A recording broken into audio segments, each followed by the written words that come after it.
नमस्कार मित्रांनो, 2027ची जनगणना सुरू झालेली आहे. महाराष्ट्रामध्ये आज 1 मे 2026 ते पुढील 15 दिवस नागरिकांना स्वतःची स्वगणना करता येणार आहे.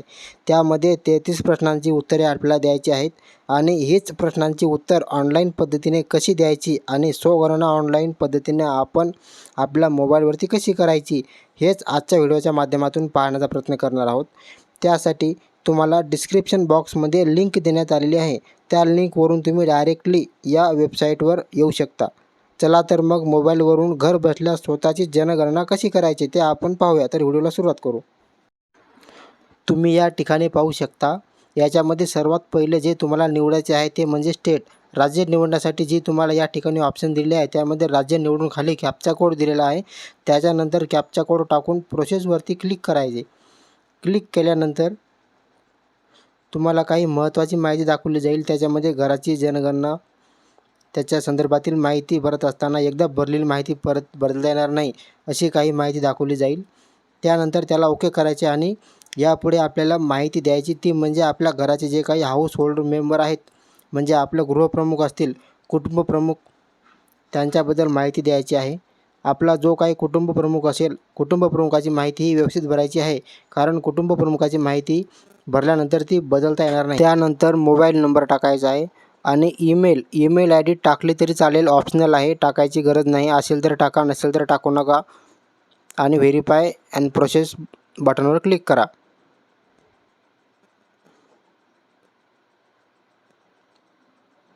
त्यानंतर तुम्हाला OTP येईल. OTP आल्यानंतर OTP टाकायच्या अगोदर तुम्हाला लँग्वेज सिलेक्ट करावी लागेल. भाषा मराठी करा आणि नंतर OTP टाका. OTP टाकल्यानंतर व्हेरीफाय OTPवर क्लिक करा.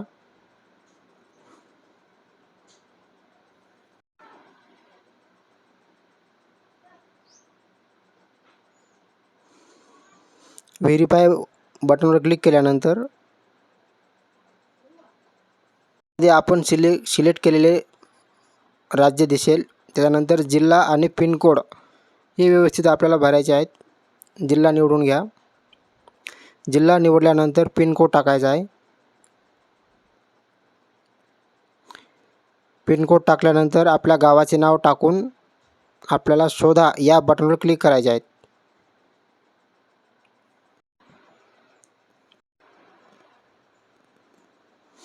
त्यानंतर खाली तुम्हाला एक मॅप दाखवेल. ते म्हणजे आपण ज्या ठिकाणाहून आपण आपली स्वतःची स्वगणना करत आहोत त्या ठिकाणचं आपल्याला लोकेशन दाखवले जाईल किंवा आपल्या घराचे लोकेशन दाखवले जाईल. ते लोकेशन व्यवस्थित आपण सिलेक्ट करायचे आहेत. जिथे आपले घर आहे त्या ठिकाणचं लोकेशन निवडायचं आहे. लोकेशन निवडल्यानंतर आपल्याला स्थानाची पुष्टी करा या बटनवर क्लिक करायचं आहे.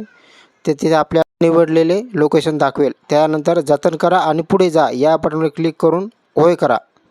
होय केल्यानंतर जनगणना घर तपशील याची माहिती दाखवली जाईल. त्यानंतर घराकरिता वापरलेले साहित्य निवडायचे आहे आपल्याला. माती, लाकूड, पक्क्या विटा, दगड, सिमेंट यापैकी जे काही असेल ते आपल्याला निवडायचे आहे. त्यानंतर घराच्या भिंतीसाठी वापरलेले साहित्य म्हणजेच लाकूड, दगड, सिमेंट, मातीने जोडलेले किंवा मातीच्या कच्च्या विटा किंवा प्लास्टिक असे जे काय असेल ते निवडायचे आहेत. त्यानंतर घराचे छप्पर कशापासून तयार केलेले आहेत, हाताने बनवलेले, कौल किंवा पक्क्या विटा, दगड, प्लेट किंवा प्लास्टिक, पॉलिथिन कशा प्रकारे आहेत ते जे असेल ते निवडायचे आहे. निवडल्यानंतर घराची स्थिती चांगली किंवा राहण्यास योग्य किंवा मोडकळीस आलेले जे असेल ते निवडायचे आणि जतन करा यावर क्लिक करून होय करा या बटनवर क्लिक करायचे आहे.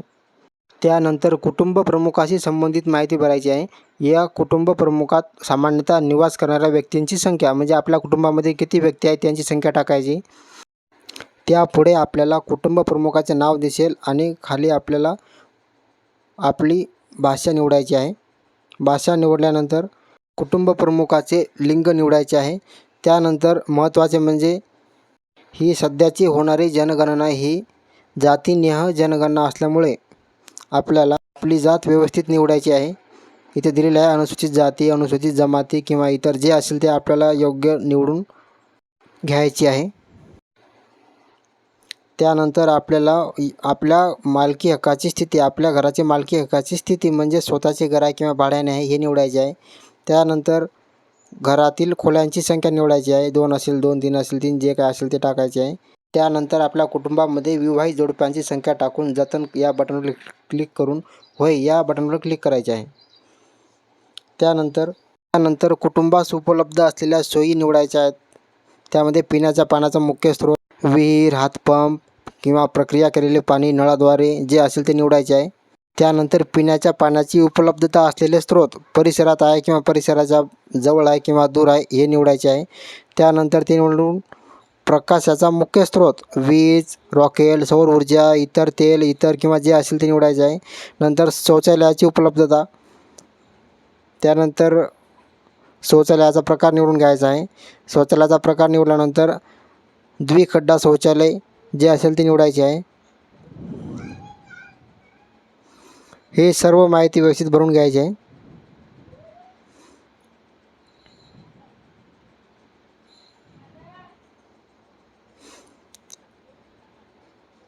सर्व माहिती व्यवस्थित भरत असताना खाली सांडपाणी सोडण्यासाठी जोडलेली व्यवस्था जे असेल ते निवडायचे आहे. बंद गटार, उघडे गटार हे व्यवस्थित माहिती भरायची आहे.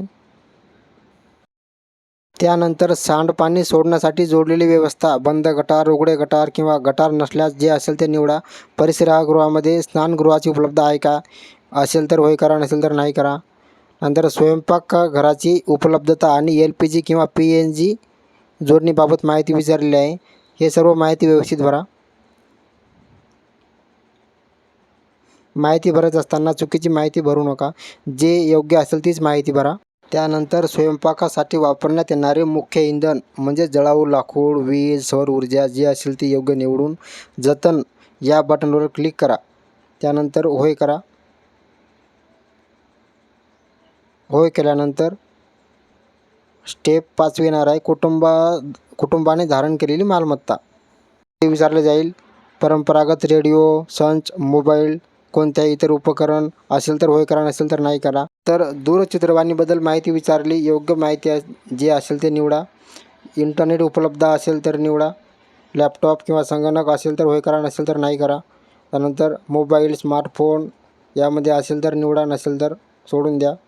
त्यानंतर सायकल, स्कूटर, मोटरसायकल किंवा 4 चाकी गाडी जे असेल ते निवडा आणि समोर चला. कार असेल तर कार करा किंवा टू व्हीलर असेल तर टू व्हीलर करा. त्यामध्ये नंतर कुटुंबात सेवन केले जाणारे मुख्य धान्य, तांदूळ, गहू, ज्वारी, बाजरी, मका किंवा इतर कोणतेही जे धान्य असेल ते निवडा. त्यानंतर इथे मोबाईल नंबर टाका. मोबाईल नंबर टाकल्यानंतर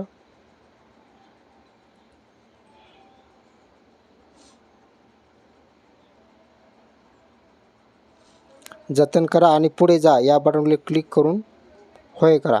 त्यानंतर तुम्ही जे माहिती भरली ते सर्व माहिती इथे एकदा व्यवस्थित चेक करून घ्या.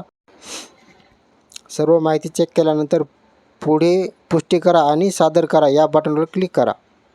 क्लिक केल्यानंतर तुम्हाला जाईल काही बदल करायचा आहे का. जर बदल करायचा नसेल तर होय या बटनवर क्लिक करा आणि पुढे जा. त्यानंतर तुम्हाला एक ID दिसेल, तो ID व्यवस्थित ठेवा. इथे आपली स्वगणना पूर्ण झालेली आहे. तर व्हिडिओ आवडल्यास लाईक करा आणि चॅनलला सबस्क्राईब करा. धन्यवाद.